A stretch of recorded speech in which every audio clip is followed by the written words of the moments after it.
Hi అండి అందరికీ. అందరూ ఎలా ఉన్నారు? బాగున్నారా? నేనైతే చాలా బాగున్నాను. ఇక్కడ పోతే మీకు వీడియోలో చూపిస్తాను చూడండి. నేనైతే పల్లీల పచ్చడి చేసినాను. ఇది వేడి వేడి అన్నంలోకి ఈ పల్లీల పచ్చడి చాలా బాగుంటుంది. మీరు కూడా ఒకసారి ట్రై చేయండి, చాలా బాగుంటుంది. ట్రై చేసిన తర్వాత నాకు కామెంట్ బాక్స్లో కామెంట్ చేయండి.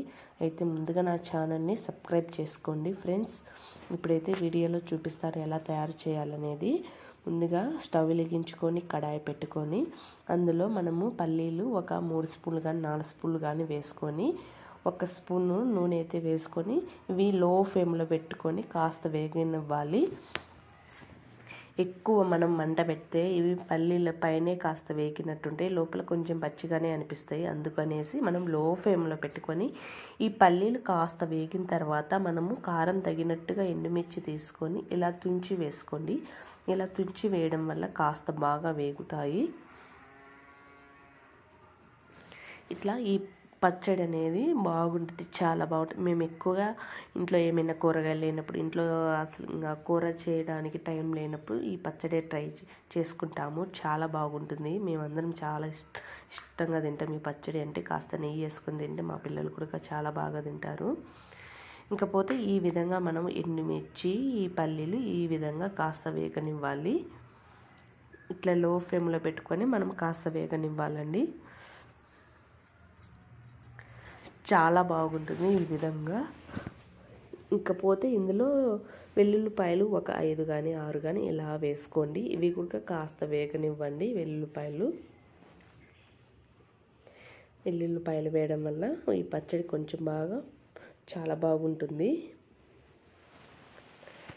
ఇట్లా వెల్లుల్లిపాయలు అయితే వేసుకొని కాస్త వేగనివ్వాలి. ఇవి కూడా ఇందులో కాస్త పచ్చి ఆనియన్ వేసుకోవాలి.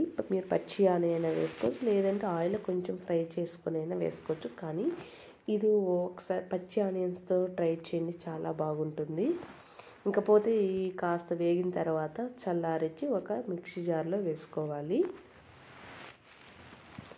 ఇలాగా ఒక మిక్సీ జార్లో వేసుకొని కొంచెం కల్లుప్పు వేసుకోవాలి. తర్వాత కావాలంటే సాల్ట్ వేసుకుందాం. ముందుగానే కొంచెం తక్కువగానే వేసుకోవాలి. ఈ విధంగా గ్రైండ్ చేసుకున్న తర్వాత చింతపండు కొద్దిగా నానబెట్టుకొని వేసుకొని మెత్తగా గ్రైండ్ చేసుకున్న తర్వాత పచ్చి ఆనియన్స్ ఉంటాయి కదా, అవి వేసుకోవాలి మనము. చూసారా? ఈ విధంగా మిక్సీకి వేసుకొని ఈ విధంగా గ్రైండ్ చేసుకోవాలి మెత్తగా. ఇప్పుడు చింతపండు ఒక చిన్న నిమ్మకాయ సైజంత చింతపండు నానబెట్టుకొని చింతపండు వేసుకొని ఇందులో కొంచెం చింతపండు నీళ్ళు వేసుకొని గ్రైండ్ చేసుకోవాలి. ఈ విధంగా మనము గ్రైండ్ చేసుకోవాలండి.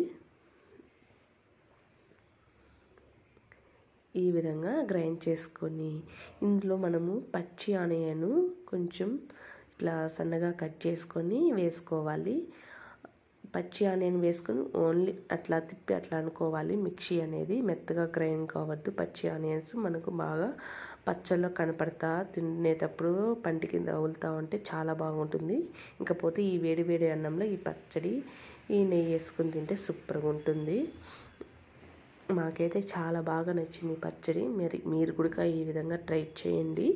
ఎలా ఉండేది కామెంట్ బాక్స్లో కామెంట్ చేయండి. ఓకేనా ఫ్రెండ్స్? తప్పకుండా ట్రై చేయండి, చాలా బాగుంటుంది ఇది. ఇక చూసారా, పచ్చి ఆనియన్ అనేది ఇట్లా మీరు మిక్సీ కాకుండా ఓన్లీ వేసుకొని ఇట్లా కలిపుకున్నా సరిపోతుంది.